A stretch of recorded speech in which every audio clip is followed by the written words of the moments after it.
Play to Earn o jugar para ganar es una nueva forma de divertirse, jugar, aprender a utilizar criptomonedas, pero sobre todo para ganar dinero.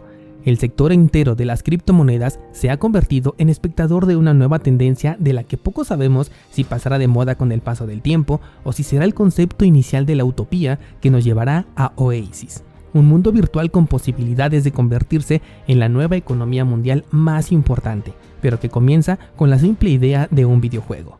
Yo soy Daniel Vargas, fundador de cursosbitcoin.com, y hoy vamos a platicar del nuevo fenómeno de los criptojuegos. Estás escuchando Bitcoin en español.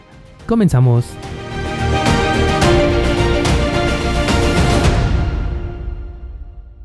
¿Qué tal, descentralizados? Bienvenidos a una semana más en donde vamos a platicar de uno de los temas, se puede decir que más importantes del sector cripto, y es que ya es inevitable no considerar que los criptojuegos son una realidad y que nos guste o no, apenas está comenzando esta tendencia. Desde que comenzaron los NFT a ser populares, les compartí dos ideas. La primera era que dentro del sector del arte, sobre todo aquel arte que es digital, personalmente no le veía mucho sentido debido a que la copia digital de una obra es exactamente la misma cuando utilizas el copiar y pegar. Y el token únicamente sirve para farolear con que eres el dueño legítimo de algo que cualquier otra persona puede tener de manera completamente gratis o que incluso el mismo creador puede poner a la venta una segunda, tercera o infinita cantidad de veces, haciendo que pierda completamente el supuesto valor adquirido al venderse. Lo otro que te compartí en aquel entonces era que el sector de los videojuegos ya estaba completamente listo para recibir a los NFT y adoptar su valor desde el inicio, porque aquellos que jugamos videojuegos estamos acostumbrados a esto desde hace mucho tiempo. Compramos expansiones de juegos, armas, skins, ropa, accesorios, mejoras, etc. Un sinfín de cosas digitales a los que ya les hemos aprendido a dar un valor monetario, incluso desde mucho antes de que existieran las criptomonedas. Ahora, si combinamos esto con la posibilidad de convertir tu pasatiempo en una fuente de ingresos, se consigue una explosión de oportunidades infinitas que créeme que me tienen impresionado. Dando contexto, los NFT son tokens, o sea que son representaciones de algo y no son fungibles. Son como por ejemplo los puntos que te regalan en un centro comercial y que no son canjeables en otro lugar. Son exclusivos de esa tienda con la intención de que regreses y gastes ahí tu dinero. Dentro del mundo de los videojuegos era como cuando en los centros de Arcadias comprabas fichas para poder jugar, pero estas fichas no las aceptaban otros locales, por lo cual generabas una cierta fidelidad hacia ese local. Entonces, si creas un mundo virtual con la posibilidad de que estos tokens puedan ser intercambiados en un libre mercado, todo adquiere realmente sentido, porque cuánto tiempo nos hemos invertido los gamers en hacer a nuestros personajes lo más avanzados posible, subirlos de nivel, conseguir esa arma escondida, y una vez que terminamos el juego o para nosotros se pasa esa emoción, simplemente lo dejamos ahí con esa inversión de tiempo perdida. Pero conforme la revolución digital se hizo presente, esto ha cambiado bastante. Hoy en día existe un mercado negro extremadamente lucrativo con el tema de los videojuegos. Se pueden encontrar mercados en donde se venden cuentas enteras de videojuegos con avances cuyo tiempo requerido no estás dispuesto a invertir, pero sin embargo sí estás dispuesto a comprar el tiempo de otros. Y atención, porque esto del tiempo es uno de los temas más importantes de los que vamos a hablar un poquito más adelante. También existen mercados negros de venta de Pokémones, por ejemplo. Estos no son otra cosa que tokens que solamente sirven para aquellos que tienen cierta consola y cierto videojuego. No son fungibles, pero ya se comercia con ellos de forma, digamos, ilegal porque no están creados para lucrar con ellos. Sin embargo, hay muchos grupos en donde se pueden intercambiar estos monstruos por dinero. Entonces, mientras exista una demanda de algo, siempre va a haber alguien que pague por ello, y ahí el poder de las criptomonedas en general. Justamente de la idea de Pokémon es que nace Axie Infinity. No fue el primer juego del sector cripto, pero sí ha sido el que mejor lo ha hecho, aquel que va a marcar un antes y un después en lo que sea que suceda alrededor de los criptojuegos en el futuro. Axie es un juego en el que puedes comprar criaturas que hay que criar, poner a pelear y conseguir puntos. La enorme diferencia es que ahora estos puntos también son tokens de los que hay una demanda detrás, es decir, que hay gente que los quiere y por ello se convierte en rentable porque puedes venderlos, bien sea para verlo como un negocio o simplemente para retirarte del juego sin la sensación de que el tiempo que le invertiste fue perdido y únicamente obtuviste diversión a cambio. Tras el rotundo e innegable éxito de este juego, el sector de los juegos cripto explotó y estoy seguro de que no hemos visto nada todavía. Ya hay gente viviendo literalmente de esto, personas que han cambiado su vida gracias a lo que en mis tiempos dirían tus jueguitos, pero que hoy ya no son solamente juegos, son plataformas virtuales, son mundos que tienen el potencial de realmente crear una economía digital impresionante, y para aquellos que han leído la novela de Ready Player One o por lo menos han visto la película, saben perfectamente del enorme potencial que hay aquí.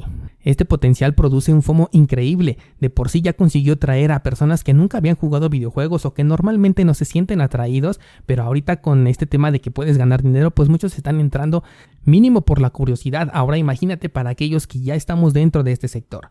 En mi caso, si he tardado en entrar es simplemente por culpa de la red de Ethereum, pero incluso el FOMO que me está generando supera a esa resistencia que tengo.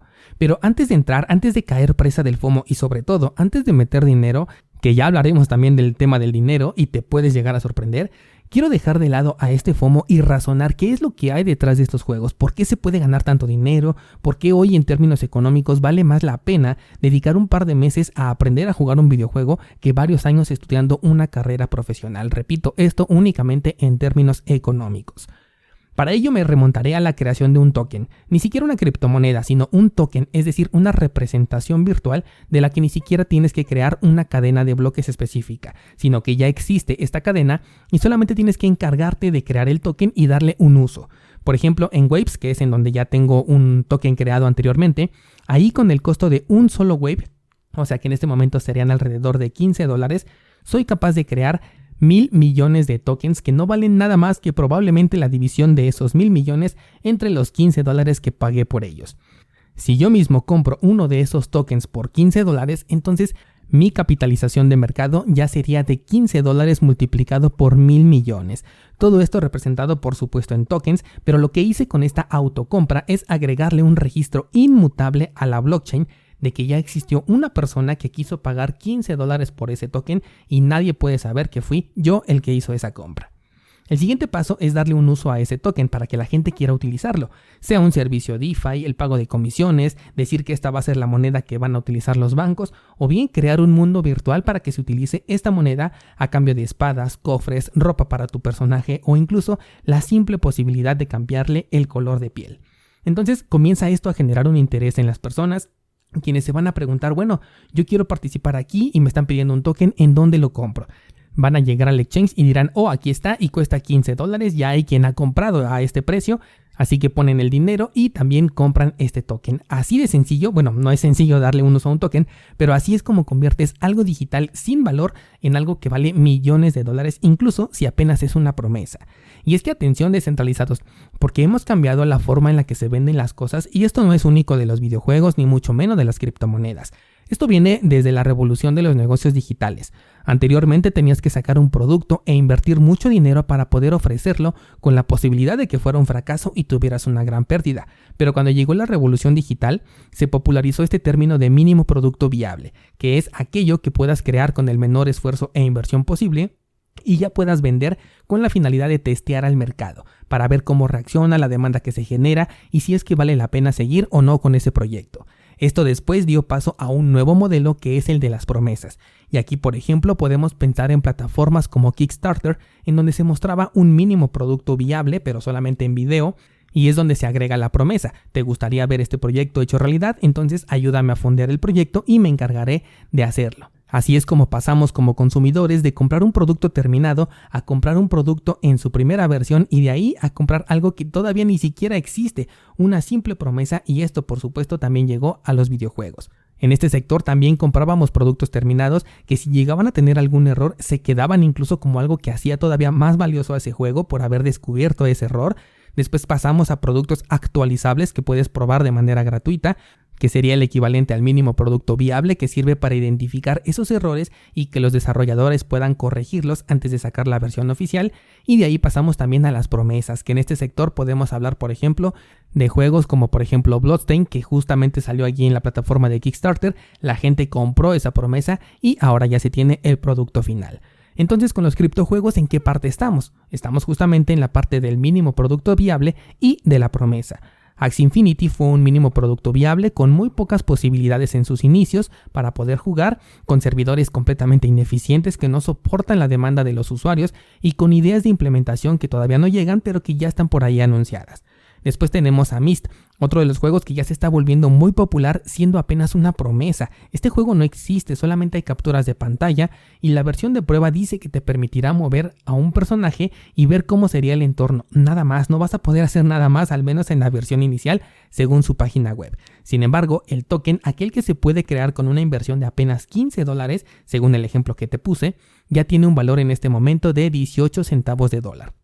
Tú dirás, bueno, este valor es muy pequeño, pero si lo multiplicas por los 1,000 millones de tokens que se han creado de Myst, entonces tenemos una capitalización de 180 millones de dólares con apenas vender una promesa. Esto representa entonces al fondeo inicial que tienen esta clase de proyectos. Es el primer lugar de donde se obtiene dinero, es decir, del usuario, del consumidor del producto. Por supuesto que aquí hay un claro ganador y es el dueño inicial de esos tokens, que en este caso será un grupo de desarrolladores y posibles inversionistas que crearon la página web, contrataron los servidores, etc. Pero la enorme diferencia con los productos de antes es que recibes a cambio un token del que puedes disponer en un libre mercado que se crea, y es ahí donde comienza toda la revolución. Porque no se trata de una estafa piramidal en donde los primeros que metieron dinero son los que reciben el de los nuevos, sino que es un mercado de oferta y demanda que se abre, en donde aquella persona que compra algo adquiere la propiedad y posteriormente la puede vender porque existe una demanda. Evidentemente los primeros que compraron van a salir más beneficiados, pero esto es simple oferta y demanda pura. Si alguien tuvo ya sea la visión o simplemente el FOMO de comprar algo antes que todas las demás personas, entonces puede vender con un beneficio extra porque también adquirió un riesgo adicional. Aquí es donde ya lo podemos comparar entonces con un negocio, y esto ya cambia completamente la postura de ver algo como un simple videojuego a una verdadera inversión. Esto suena bastante positivo e incentiva mucho a que queramos entrar, pero recuerda que aquí estamos viendo todavía más allá del FOMO, y es que estos servicios de ninguna manera son descentralizados, y se nota al ver la pésima respuesta que tienen a los picos de demanda. Muchas veces me era imposible siquiera conocer el juego visualmente porque la página se caía, no cargaba, no me dejaba cambiar de pestaña, y según lo que he podido ver en videos de YouTube, esto es algo completamente normal y lo justifican porque saben que están comprando algo que todavía no está terminado, o sea que estamos pagando cantidades desorbitantes por algo que todavía es completamente ineficiente. Aquí es donde comienzan los riesgos. Y es que además, al ser centralizado, no hay nada que impida que un gobierno vea que la gente se está haciendo rica jugando videojuegos para simplemente prohibirlos, que es lo único que saben hacer los gobiernos. Claro que también pueden estar permitidos siempre que exista una forma de regularlos y sacar dinero por ello, pero si no es así, buscarán la prohibición. Lo interesante es que no creo que estas empresas tengan algún problema con la centralización ni tampoco con la regulación, los usuarios mucho menos. Estamos hablando de videojuegos, aquí no estamos interesados en privacidad ni necesitamos una interacción sin intermediarios siempre que tengamos el mercado abierto peer-to-peer para el intercambio de nuestros tokens, por lo que incluso siendo centralizado y regulado no le veo mucho problema hasta llegar al punto en donde para jugar necesites meter tus datos y esos datos tengan que forzosamente llegar a donde están los gobiernos. Y ahora pasemos de un modelo de juega para ganar a un modelo de juega, gana y después paga impuestos. Me estoy adelantando mucho todavía, pero esto es lo que he estado considerando al menos esta semana que me he metido un poco más a la investigación de estos criptojuegos. Ahora, como jugador, usuario o inversionista, ¿realmente vale la pena pagar los altos costes que tienen estos videojuegos? Una de las ventajas que le vi es que se trata de juegos en donde no hay un inicio parejo. Me refiero a que en cualquier videojuego todos somos novatos al principio y tenemos exactamente las mismas posibilidades, pero en los criptojuegos no sucede así. Aquel que tenga más dinero tiene más posibilidades y gobernará sobre aquel que no tenga la misma capacidad de pago. Y eso desde mi perspectiva es un error porque desincentiva al jugador casual o en este caso al inversor minorista, pues no puede competir con aquel persona que tenga más dinero. Y deja eso, al ser estos juegos centralizados, siempre van a estar incentivados a que gastes más y más con la promesa claro de que también vas a ganar más y más. Y pongámonos a pensar, por ejemplo, en los juegos de cartas, el famoso Trading Card Game. Si ya has jugado este tipo de juegos, lo vas a entender perfectamente y si no, descuida porque te lo voy a explicar. Pero existen expansiones y los cambios de reglas, en donde esas cartas por las que pagaste un dineral al principio, después ya no se pueden utilizar en competencias legales porque ya están baneadas o ya están descontinuadas. Esto se hace normalmente por un lado por el pretexto de hacer el juego más competitivo, pero sobre todo se hace con la intención de venderte la nueva expansión y no dudes que esto será así dentro de los criptojuegos, así que vete preparando descentralizado porque va a ser un desembolso increíble de dinero al que le tienes que sacar provecho en poco tiempo antes de que se descontinúe. Pero lo más caro de estos juegos descentralizados es el tiempo. Y me estoy dando cuenta de que, tal como en la vida real, aquí aquellas personas que tengan más dinero están delegando actividades a aquellas personas que tienen menos dinero y necesiten, por así llamarlo, un empleo. Estaba viendo este juego de las plantas contra los no muertos, una clara referencia a Plantas contra Zombies, en donde un terreno te puede costar lo mismo que una casa real para vivir descentralizado. Imagínate en qué punto nos encontramos. En el punto en el que tienes que tener dinero de sobra suficiente como para poder comprar una casa y que en lugar de ello decidas comprar un terreno virtual, algo que no costó ni la tercera parte crear. Estos dueños de parcelas, por así llamarlas, pueden sembrar sus plantas y hacerlas crecer y con eso conseguir dinero.